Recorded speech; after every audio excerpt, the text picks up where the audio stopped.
This is the Dallas Morning News. Hello, everybody. Welcome into SportsDay Insider presented by the Dallas Morning News.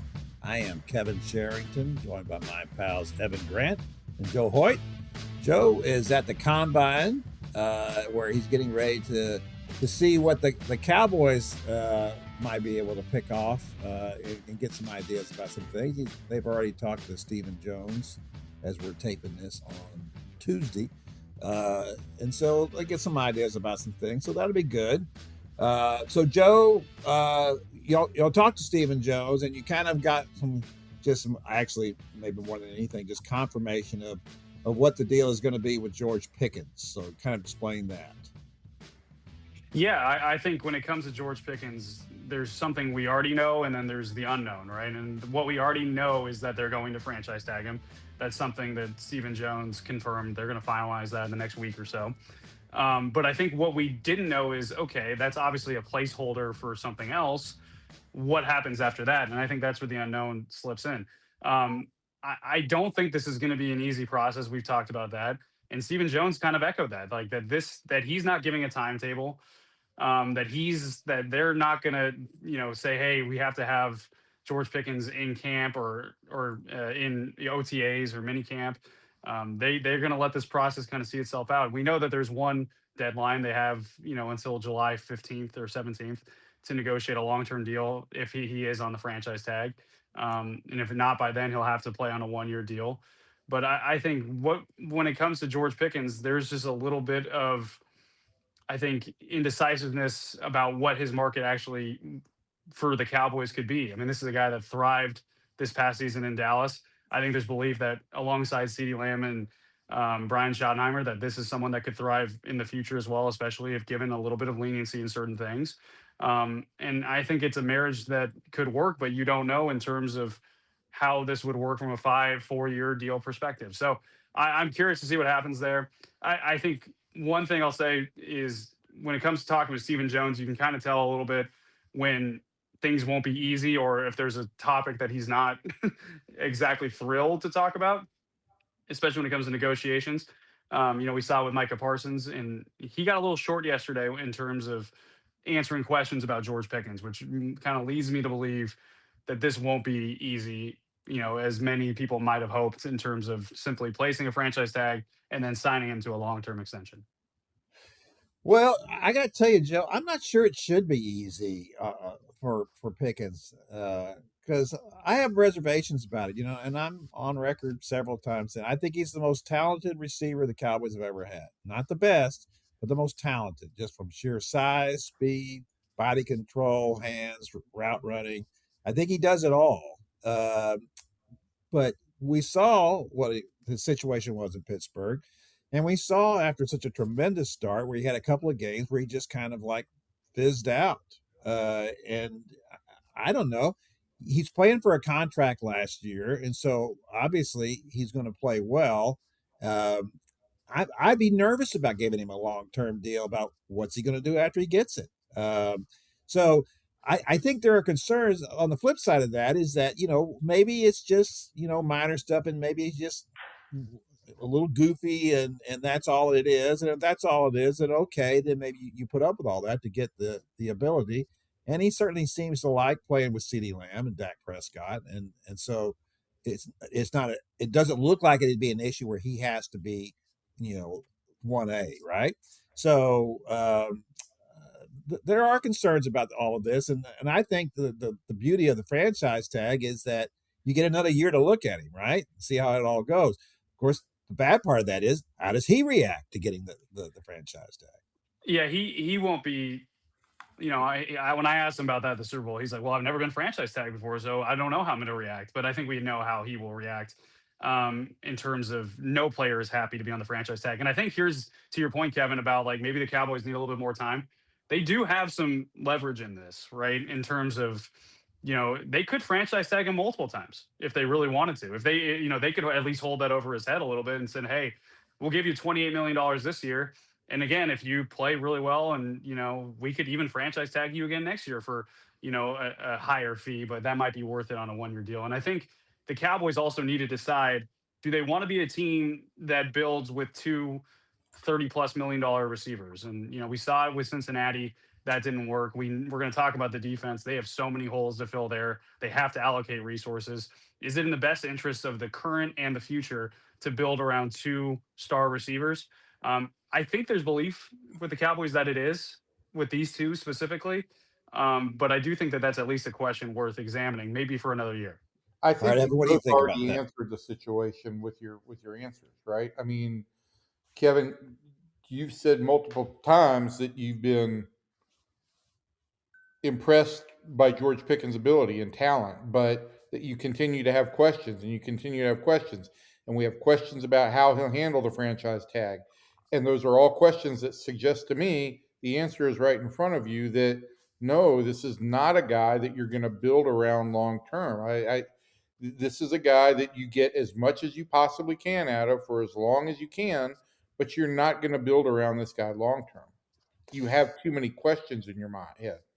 I think I do. It's just I see what he can be. I don't want to get if I'm the Cowboys, I don't want to get trapped into the thing where it's let's use an example in college basketball, right? Darren Peterson at Kansas, right? Supposed to be the first pick of the draft, and yet he's missing games, he's sitting out games, he's not playing when he's really hurt. Dick Vitale, who just loves everybody, tweeted the other day that Kansas should divorce itself from the guy. That you haven't even got through a whole season with him, and so and so the question becomes, wow, is he really he's the best player probably from a talent standpoint? But do you really want to invest a first round, the very first pick of the draft, or the second or the third on a guy that's not even playing in college games? So that's not exactly the same issue with Pickens, but there's some element to that, or a supremely talented guy. There's this element of teammate, right? Of what kind of teammate are you? What do you contribute to the team beyond your talent? I mean, that's been a big topic out here at Rangers camp, and it was a big reason why they felt like that team underachieved last year.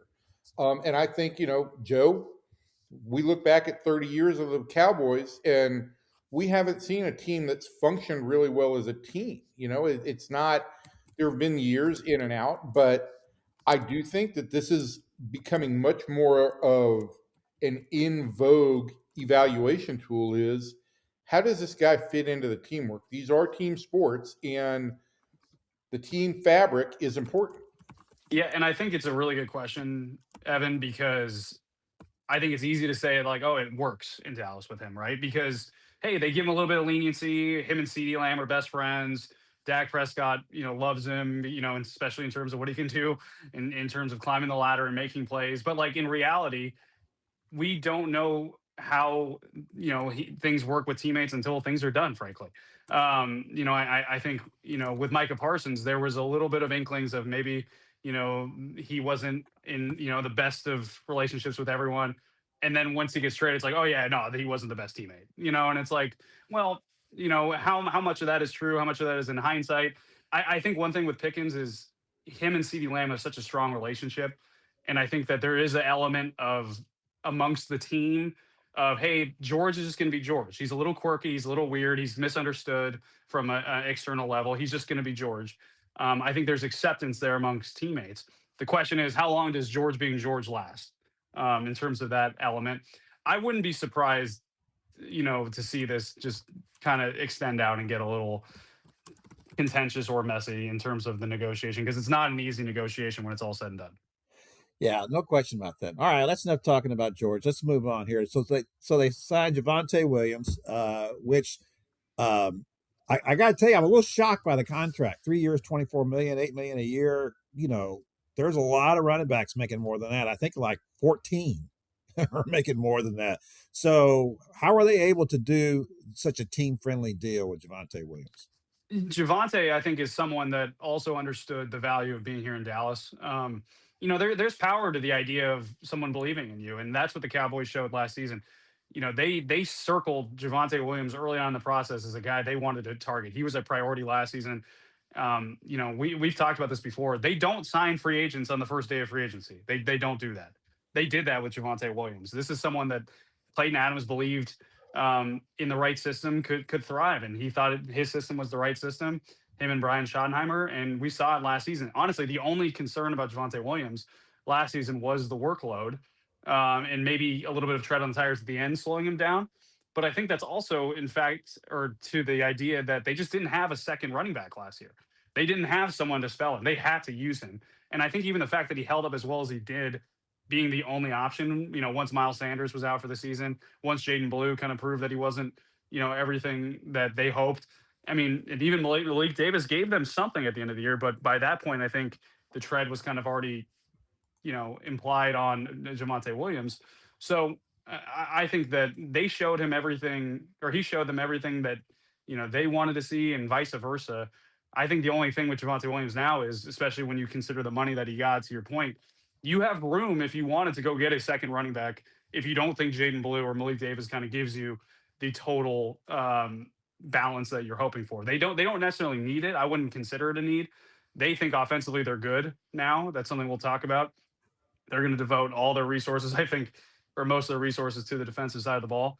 But they need to find someone, in my opinion, that can spell Javonte Williams for the long haul. I didn't mind Malik Davis last year. I thought he was pretty good. I'm not I sold on agree. Jaden Blue, but I do like Malik Davis. I think he's got a little burst, and it's nice. He's good enough he should be good enough for the backup running back position. And as your point, look, there's just so many things you need to be doing on offense. This defense was horrific last year, and they need to fix it. So, Joe, tell me this: if you were to guess, and if you had your way, how many new starters would there be on defense next year? You need at least five. Five. With I Wow. think. I mean, think Wow. about this. Think about this. So, three defensive linemen, right? That you have: Osa Digizua, Quinnen Williams, Kenny Clark. Don't worry about them. They're good. Cool. Donovan Ezraku, they believe in, right? So that's Yeah. four. Um, After that, you have questions like DeMarvion Overshown. As much as we love his ability, and what Stephen Jones talked about this yesterday, he needs to prove that he can be a consistent guy. He's going into the final year of his rookie contract, by the way, which is just a wild time warp thing to think about. He needs to prove that he can be consistent. They want to build around him. I think they like Shamar James too as potential to step up, and then you have Donovan Ezraku. Outside of that, and Malik Hooker, I think I would keep, but there is questions heading into the last year of his deal. Would it be better to potentially try and find another safety? I think if they could save about $6 million if they moved on from him, could you find a better safety with $6 million? I think that's worth questioning. I wouldn't do it just because I wouldn't open up more holes, and I think he could be a capable starter for the Cowboys. But they have holes everywhere. They need to make a lot of moves. That's why I keep coming back to the idea, like, people are being skeptical of bust the budget, as Jerry said, or what they might do with their resources. And again, it might not be a $30 million per year type of defensive free agent, right? It might not be a Trey Hendrickson, but I think that they have so many holes. They are forced to be active this year. They're going to be forced to do things that they might normally not do, because they have to make some additions to this defense. So let's look at it then. So as it stands right now, and we're going to talk about the combine first, but I want to just say real quickly that so they have a first round pick, that's the 12th pick, and then they have their next pick, which is the 20th pick. And so this is considered a draft with fewer than normal, really first round value picks. Probably right out. They're probably at 12, probably right at the range of the real true value there. So in other words, do you really want to draft a guy at 20, or do you want to trade down and hopefully pick up a couple of picks there because they don't have any in the second, third, or fourth rounds as it stands right now? So go ahead. Yeah, that's what I would do. I mean, I think because they have so many needs, and I think you could still get starting caliber guys at certain positions. Like, you could find, in my opinion, a starting middle linebacker, Mike linebacker, at least to compete with some of the guys they have on the roster and might bring in. You could find one in the second, third round, right? I think you could get a Jacob Rodriguez, right, in the second or third round to pair with DeMarvion Overshown. I think at 20, the risk reward in terms of going backwards is it's a better reward, in my opinion, in terms of risk about who you might lose, at 20 versus maybe selecting at 33. right? So I think that they need to do at least one thing in the first round. They need to find a instant plug and play starter with the 12th overall pick, or someone with just such high end projectability of what they could be under Christian Parker, or off the edge. That's what they need to do. And other than that, I think they need to just get guys who can play and contribute pretty quickly. And you're a Jermod McCoy guy, aren't you? With that 12th I, pick. I I am, but I also understand the hesitancy about bringing in another corner with injuries. I mean, obviously he missed last season with torn ACL. I think he might be the most talented cornerback in this draft. I think Mansour Delane's fantastic too. The guy I love too is Avion Terrell from Clemson in terms of being a potential slot corner for them. But Jamon McCoy, I understand the concerns about them potentially selecting another injured corner.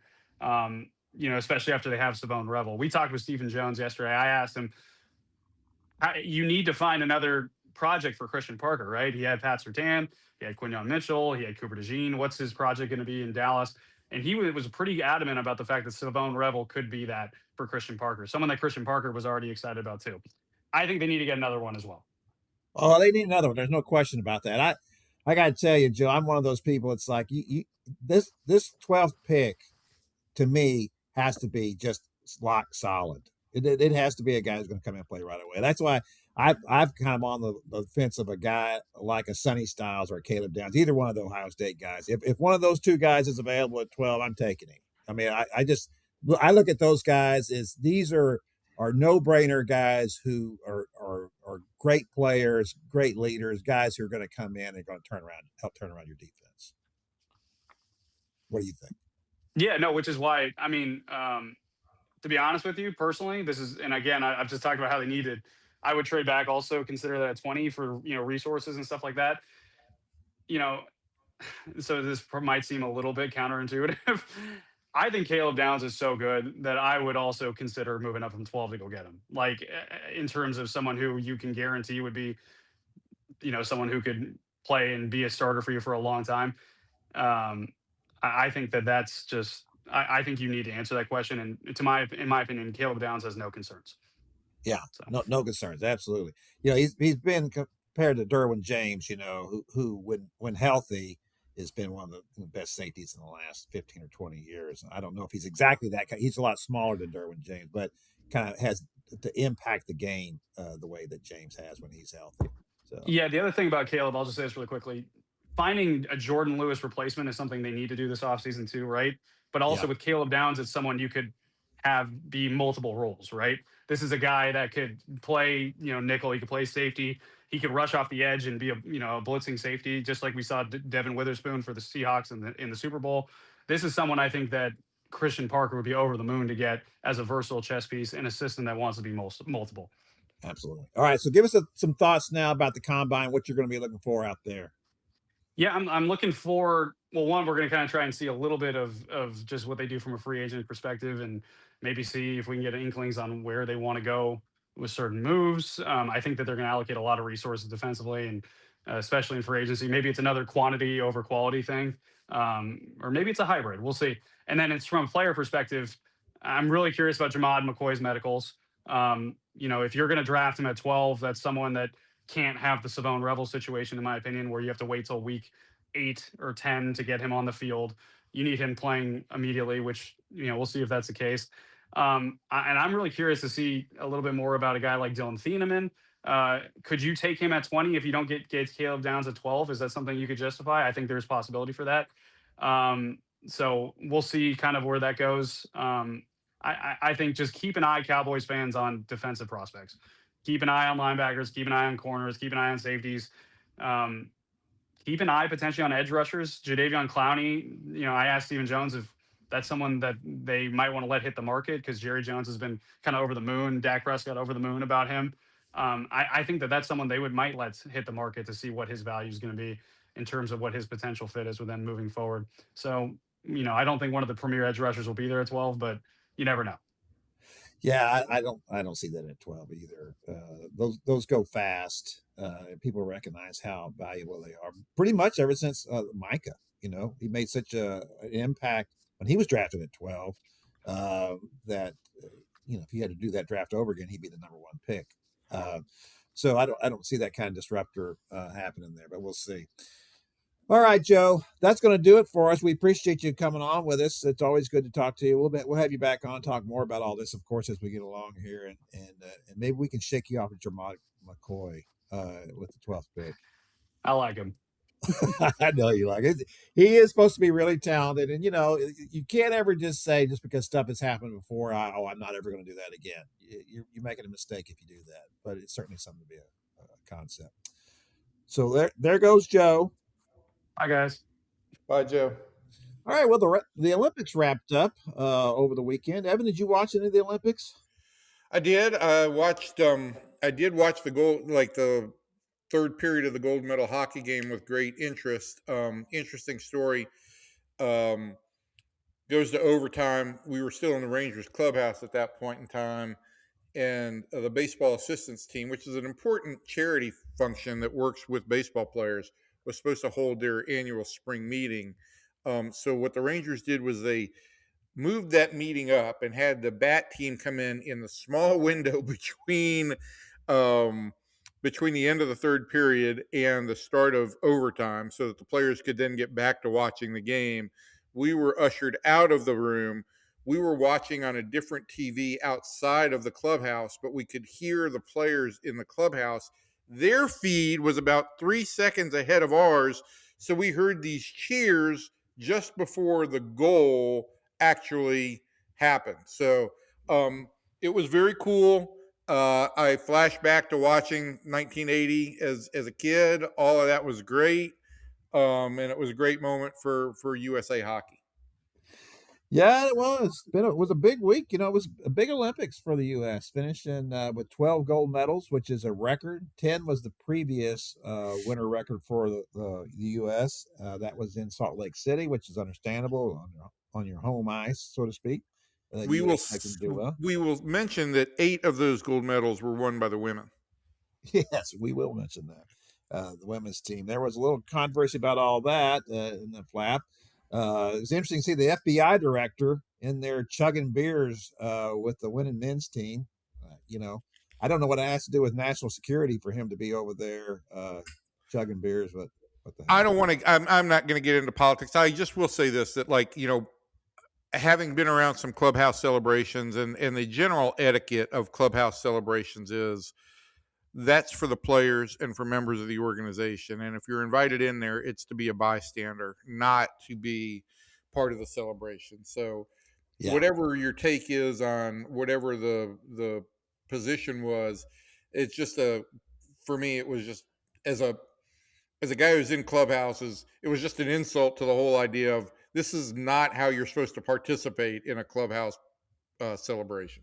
Absolutely. I mean, look, I can remember when the Stars won the Stanley Cup, whatever that was, 3:00 in the morning. I was there, and you go in the locker room afterwards and you're interviewing people, and there was a member of the local media giving big hugs to everybody. And it's like, ugh, this is not good. So I don't care who it is. I don't want anybody over there, much less the guy supposed to be director of, the FBI over there in the middle of the clubhouse. What the heck's he doing there anyway? My take on the clubhouse celebration has always been that players like to get their revenge on certain members of the media, their playful revenge. And so if they want to dump champagne on me, I go in there with no goggles, no protective gear. I feel the burn. I let them do whatever they want to do. But I do not open a bottle, pick up a bottle, sip from a bottle, or spill from a bottle. Those are my 4 rules in a clubhouse celebration. That's just because you don't drink. But anyway, it was a fun Olympics. I got to tell you, I love the Olympics. I've covered 10 of them, and they're it's a lot of work, but it's a lot of fun, and to see all of that. And the great thing about especially the winter is that what do we know about half of this stuff? 2/3 of it, nothing. But for 2 weeks, we're experts on all of it, and that's probably all it needs to be. And it's just a lot of fun. And there's great stories. And just don't forget that Hannah Bilka, Coppell's own, also brought back a gold medal. She is the first native Texan to win gold in hockey. So that's exciting as well. So there was a lot of good stories coming out of the. Let's just leave the Olympics with this very quick question. Kevin, what Winter Olympic sport do you have the most interest in participating in? Participating in? Yes. None other. We used to say that the ski jump, like Eddie the Eagle, we said that should be a form of capital punishment. That we're going to strap you into these skis and send you off down this ramp. I mean, if you survive, good on you. It's all good, but you may not survive this. So. I hope that all our curling fans in the DFW area are listening. I have in keen interest in participating in some curling and going out well, it's there. The one thing you probably wouldn't get hurt. Probably. I wouldn't get hurt. It's like I like the slow motion, and I think I would be okay at the sweeping part. Yeah. I'm sure I would pull something when I pushed off and tried to slide on the ice, or I would just tilt over and fall. I would like to try curling, and if anybody out there is listening and wants to bring me out to their curling facility, I will curl, and I dare Kevin to join me. Yeah. Yeah, we'll be some real curlers. I do a lot of sweeping around here in the house, but it's not that kind, So whatever the lovely wife tells me to do. I just love a sport with a broom. I love a good sport with a broom. With a broom, yeah. Get the good sweep going. But I'm serious about wanting to participate in curling. I want to curl. I can tell you are. I think you're misusing this podcast, but that's okay. All right. It was fun. Olympics were fun. They always are. So now let's talk about the Rangers. What's going on out there? As far as I can tell, and I know this is going to make Evan mad when I say this, but I read a story in The Athletic about Brandon Nimmo. It was written by a guy who covers the Mets, so he knows Brandon. And the one interesting thing in it, that I didn't know that we have reported all the other stuff about Brandon was that in an informal poll of the clubhouse there was a feeling that Brandon was trying too hard to lead. And my position was that shouldn't be a problem here because no one's trying to lead the Rangers. So there shouldn't be any objection to that here, right?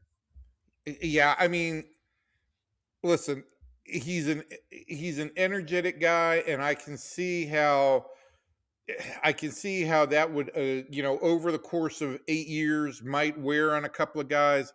But Judas Priest, man, I am so tired of the clubhouse dynamics and drama everywhere. Here's the bottom line. The guy goes out, he plays hard, he gets on base. The Mets problem, the Mets problem shouldn't have been that there was somebody who was trying too hard to lead that clubhouse. The Mets problems extend far beyond that. He was not the highest paid player on the team. I'm just flabbergasted at trying to explain it all. And listen, I've had a hard enough time trying to explain the dynamics of the Rangers clubhouse that I can barely get into another team. All I know is that this clubhouse didn't function. Corey Seager and Marcus Semien were never close. You can describe it how you would like, whether they weren't close, whether they were mortal enemies, whether they wanted to kill each other. But the bottom line is the Rangers traded Marcus Semien because, for lack of a better term, he stunk over the last 2 years. They traded a guy that's severe. Wasn't a productive offensive player. Wow, stunk. And they got a guy who has been a productive offensive player. I will just leave the whole clubhouse stuff with this, Kevin, that, the talk here for the past 2 weeks, as it always is when you bring in a new manager and new staff and turn things over, the vibe has been very good. The vibe has been energetic. Like, there's been interaction between players, joyful interaction between players in some drills. I cited something yesterday where Corey Seager walked in his first at bat at spring and then immediately sprinted down to first base, which is, kind of Nimmo's trademark. And it was a hoot with all his teammates. It resonated with Brandon, who said it was a great welcome to the organization. It made me feel right at home. And so it was great right up to the point that Seager pulled his hamstring when he got to first. I mean, of course, if he had done that, then it would have been a terrible, terrible thing. But in the meantime, I thought it was a cute little gesture, and it also, showed a little bit of personality from Corey. which he typically doesn't do outwardly. So all those things have been real positives for this club so far. Yeah. Yes, sir, it was. Okay, so you brought up a point in your column today, which, you're just always stirring things up. Why can't you just leave things alone? Wyatt Langford's going along just fine. The Rangers have got him under contract. Got him for 4 more years, and you're out there campaigning to pay the guy more money.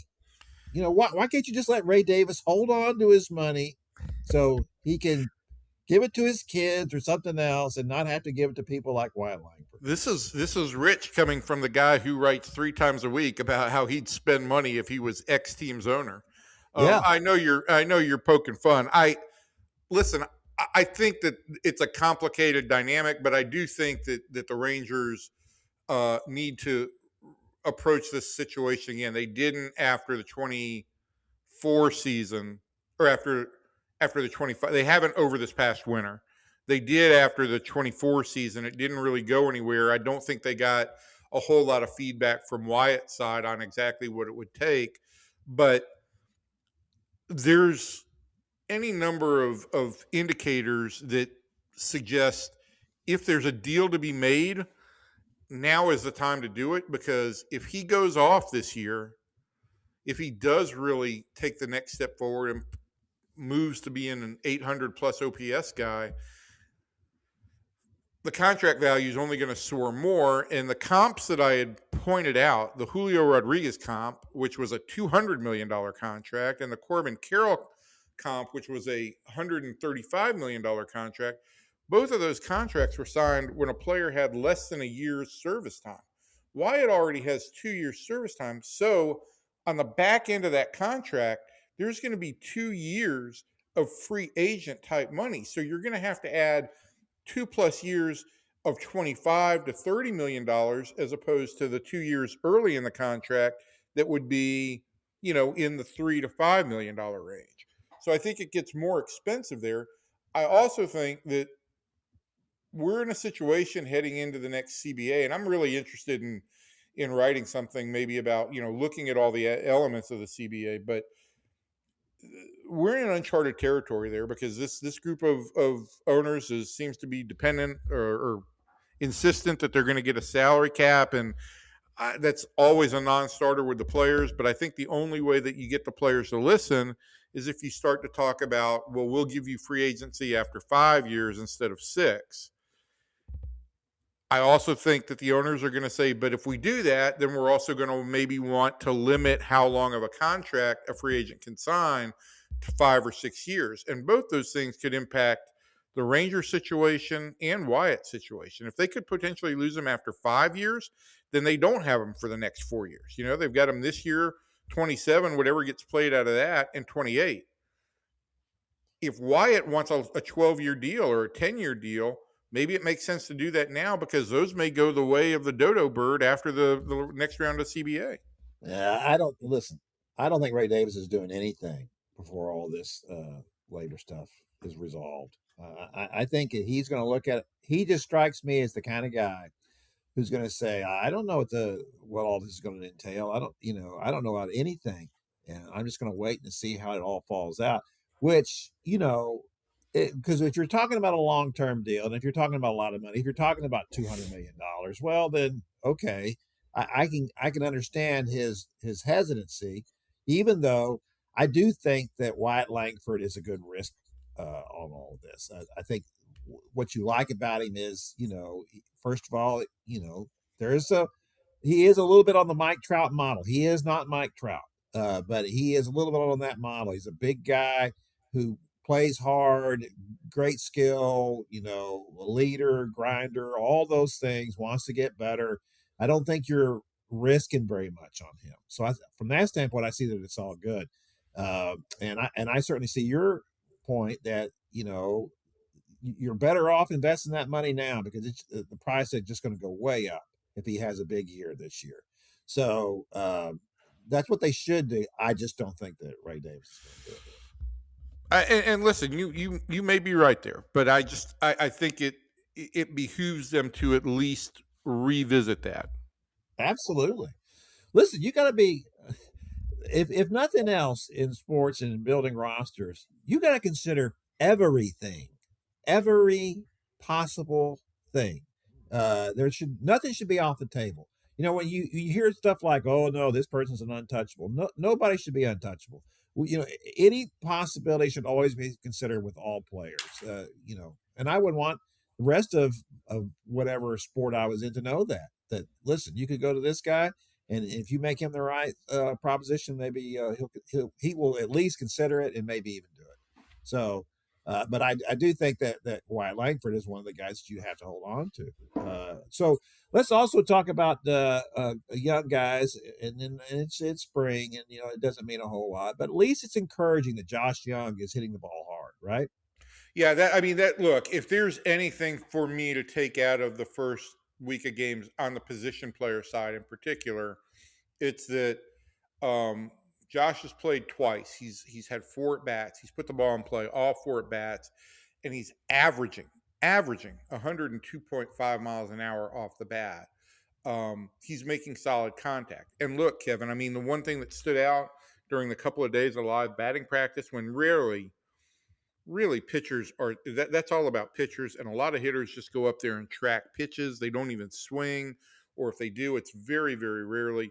But Josh was hitting balls hard, was the one guy hitting balls hard in live VP. So it is encouraging to this point that he's faced a couple of major league pitchers early in camp, hit the ball hard, had some results to show for it. And I think that's, this is a kid who really got down on himself and his surroundings last year, and I think raised some questions about his long-term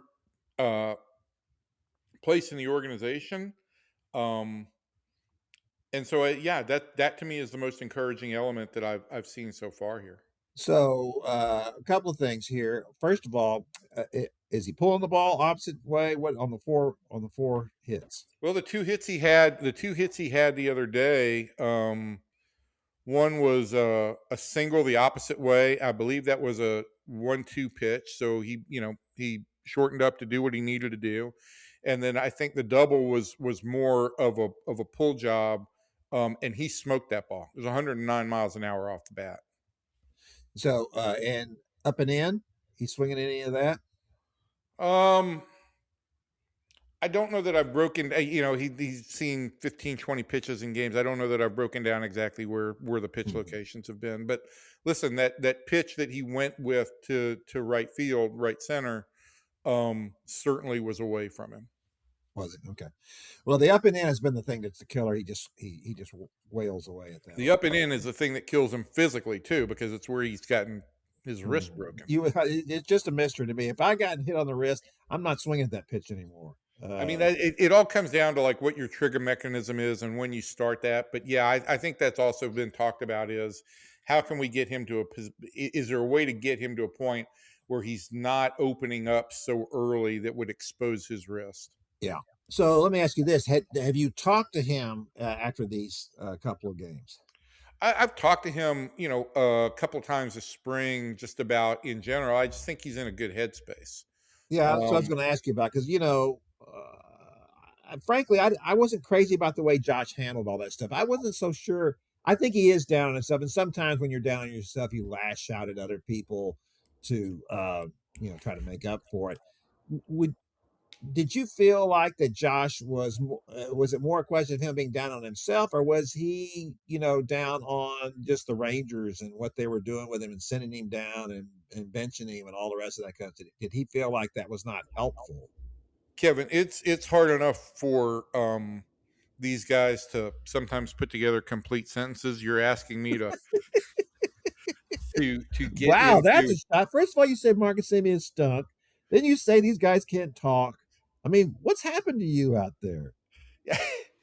I do think I felt like Josh did get, for whatever reason, he got a little bit, the word that kept coming to mind was sullen, just compared to where I thought he was. And I don't know, he hasn't iterated or spoken really in depth about how much of that was that he felt some betrayal by the organization. But look, it's a performance-based game, and he was not performing. And that's a reality that he has to accept. and how much of it was, getting down on himself for not performing. So that's all part of the maturation process. It's all something he's got to do. And look, this is a big year for him. He's arbitration eligible this year. He has not had he's had the 23 season, was injured in 24, did not have a good 25. This is a big year. I will say this, that when he had his wrist broken and had the surgery in 24, at that point in time, Marcus Semien, who had been through a wrist procedure, said it took him 2 full years to feel comfortable and productive at the plate again. And so I think that does apply perhaps to Josh's situation. But he has come in, and the word he's used is, I want to be obsessed. I want to be obsessed with the process. I want to be obsessed with getting better. I don't want to focus on chasing results too much. And I do think that is something that young players in this game go through, and you can't experience it until you go through it at the big league level, until you see your batting average and your OPS and, the whole slew of stats that we now see in scoreboards when a guy comes to the plate. Till you see that in front of your face every day, it's hard to really understand how that's going to impact your approach at the plate. Yeah. Well, it's important, as you said, it is a big year for him because look, in the big scheme of things, Wyatt Langford should be their best player. I mean, Corey Seager's their best player. I mean, he's a phenomenal player. He's a borderline Hall of Famer. If he could just stay healthy, he's clearly their best player. But homegrown players, Wyatt Langford number one, Josh Jung should be number two, and that should be a close competition between those two in my mind. Well, look, I mean, you should have a core here right now that is Josh. It should be, in a lot of ways, a really solid core four of Wyatt, Josh, Evan Carter, and Jack Leiter. That should be a really solid young core four with the possibility, perhaps, that Kamar Rocker joins them. But to your point, yeah, Josh has took a step back last year, and Evan Carter hasn't proven himself. He took another step able to stay healthy. Yeah, he took another step. He took a step back from 23 and 24, and then I'm sorry, yeah. So yeah, he's just been going backwards now. Crawdadding, as we used to call it when I was growing up in Houston. So crawdads walk, they moved back. I mean, I think this year you either get to a point where you say, okay, we do have a really solid core of young veterans going forward, and we can reinvest to surround them with some veterans, or you say we've got to start and find our foundation all over again. Yeah, well, there's no question about that, because if you look coming off that 23 season, obviously you had, the Rangers had big hopes for Josh. They had big hopes for Evan Carter. They had big hopes for Jonah Heim. Adolis, you kind of knew what you were getting with him. He was a proven product. Marcus and Corey, both those players. But those were the guys you were thinking that this going forward, these are the guys you're going to build with. Well, now they've already given up on Jonah Heim. And I don't know what you're ever going to get out of Evan Carter. I know it looks like he's had a couple of nice at bats against lefties so far this spring. He drew a walk and he hit a line out hard. So all of his at bats this spring have been good. They've all been good. And I think the Rangers want to try and erase the stigma that he can only face right-handed pitchers, and they're going to give him every opportunity against lefties. But yeah, to go back to the point that you were making, I'm sorry for interrupting, but yeah, he hasn't proven himself yet. And until you do that, it's still very much, it's hard for managers to write your name in the lineup every day just on belief. Yeah.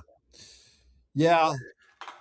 At some point, this organization and these players are going to have to make it seem like it's not cursed, like winning the World Series was a curse of some kind, because to see all of the drop off from all those players. Otherwise, and we've talked about this multiple times about, otherwise it just looks like 23 was a fluke. But that can happen. A team can put it all together and everything breaks the right way and it's all good. But there were individual parts in there of players. Sure, Jonah Heim is a career year. You can look at that in Adolis in a certain way as well. But these other guys were viewed as really good young players. These were guys that people felt like, yeah, these guys have got are on the verge of moving on and becoming all-star players. And Josh Jung was an all-star. Sure. So You came out at 23 after the parade was done and everything, and you said, Josh Jung is going to be our third baseman for a long time, and Evan Carter is ready to really be an ascendant player because he had just an absolute remarkable run in September and October. And since then, I mean, they've taken steps backward. yeah, they have taken. Why steps do you back. keep motioning to your mouth, Kevin? Well, because you move your microphone all over the place. You're like this all over the place, and so sometimes you're loud and sometimes you're soft. And when you're doing your other little when you're doing your other little Rangers podcast with John Blake, you've always got it right there, and you're serious, and I'm really professional now. But when I get on with Kevin, I'm just gonna kind of just throw it around, look out the window. They don't get the full video version here, but when I do the podcast, when I'm at home and I have the podcast, I have a stationary mic. Now, when I'm on the road, I always have to carry my little portable mic, and it's kind of like I'm a singer. So I'm just like entertaining the audience. Hey, what do you say? Hey, what do you, hey. But that's just it. If you watch those singers, they keep the microphone right here all the time. They don't wave it all the way because they know that they can't hear me if I move the microphone. Sabrina Carpenter points her microphone out to the audience when she's not singing. Oh, okay. Sabrina Carpenter. That's what the first thing I think of when I think of you with a microphone. Sabrina Carpenter. Well, let me ask you a question. What's her most famous song right now? Sabrina, I loved her on Bewitched. She was great. That's very funny, you old fart. But her big song right now is Man Child. Man-child. And when you think of me, what do you think of? I think of not even man-child. I'm not even getting mad into the conversation. Okay. All right, we've gone on too long, and I've got more interviews to do and a game to cover this afternoon. Do you really? Yeah. Fun out there. What's the weather like in Surprise? It's beautiful out here right now. It was windy and cold over the weekend, but we've got good weather. I'm trying to finish up a nice column on Jake Latz, and he's pitching this afternoon. And then, I like that Jake Latz, by the way. What's that? I like that Jake Latz. I really, he's a kid that's easy to root for. Let's put it that way. Yeah. And another thing about those lefties is that you can't give up on them, and he's older, and this is just kind of what happens with him lots of times, right? Who was the famous lefty pitched for the Rangers? Jamie. You're not helping. Moyer.